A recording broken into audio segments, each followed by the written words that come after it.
Last time on Pete vs. Wild, Pete punched a cactus without taking any damage.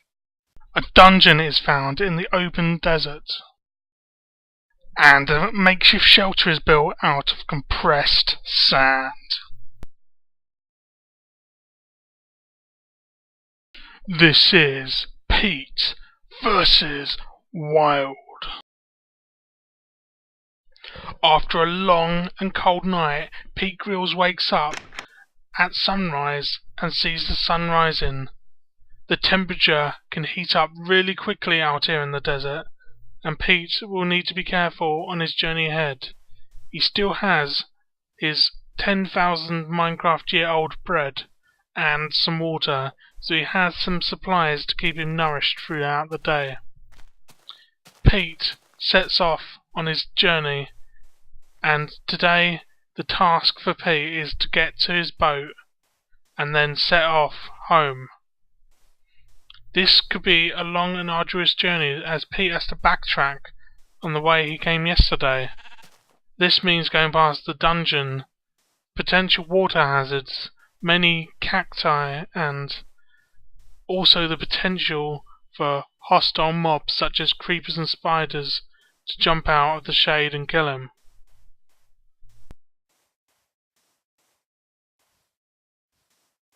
As noon fast approaches, Pete is starting to really feel the desert heat. He has a lot of stuff in his bag that he does not really need, so it's best to dump all this stuff and only carry the essentials. This will save Pete on some energy, and he will be able to better survive the desert. Pete throws most of his stuff into a small hole, and then only takes his pickaxe, his bread, and his water, as these are the main essentials.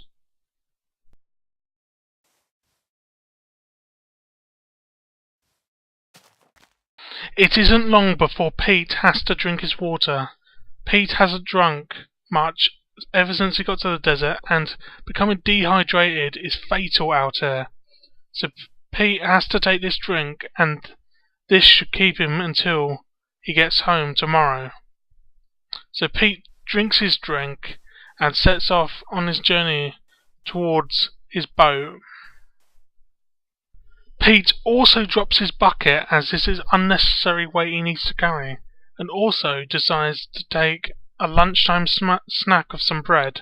This bread is 10,000 years old in Minecraft, but should have the required nutrients still for Pete.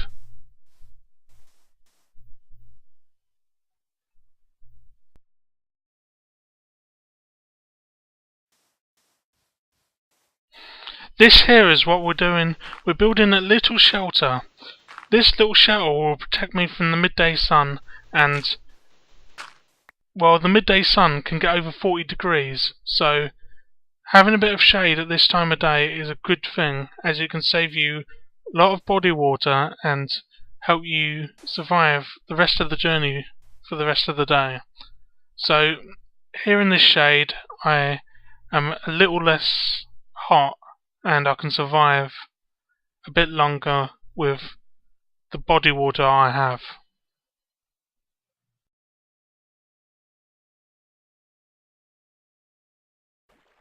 Wow, this is a rare sight. In the desert region of Minecraftia, you do not often find squid close to the coast. This is because they like cold water, and the water is really warm around this area. Wow, this is a rare sight indeed. Potentially these could provide me with some food for the day, but going into the water is very treacherous, and although the water would seem to cool me down, in the long run it would make me even more hot and lose a lot more body water.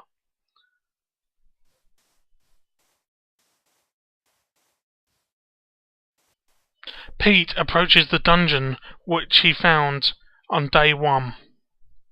This dungeon is a zombie spawning dungeon, and luckily last night there was no zombies that came out and attacked Pete, but for safety it's best to fill in some of this area and then flood it with water so the zombies cannot harm in any way anyone.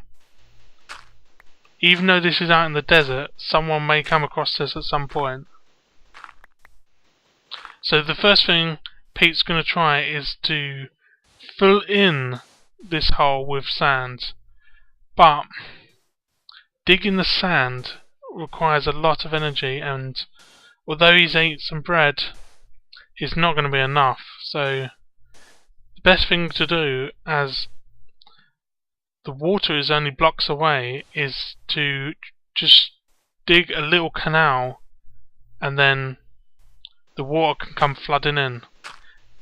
This still takes energy, but it takes a lot less than if you dug hundreds of blocks of sand.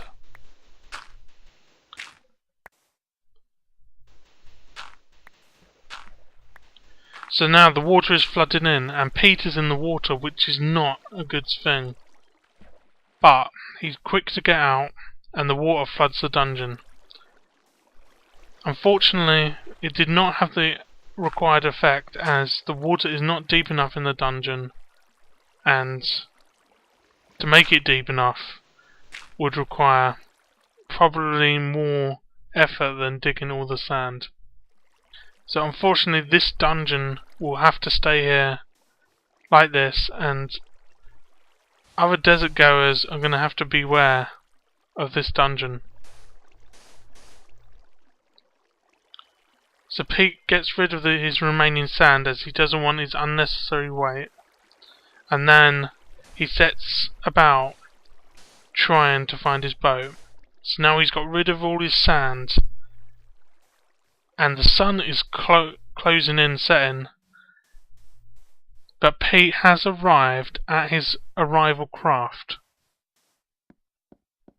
Pete can now set off home.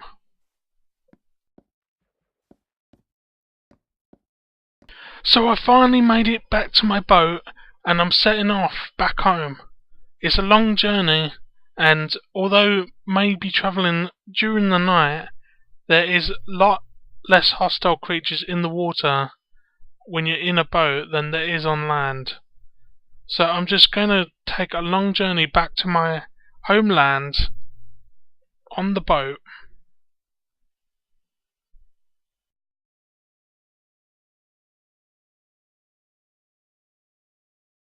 As you can see, people, this journey is going to take well into the night, but I should be home by sunrise, and then I can get a good night's sleep and a proper meal. Oh my god, there's creepers! Ah! No! No!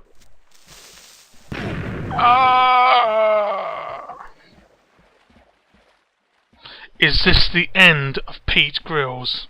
Tune in next time and find out.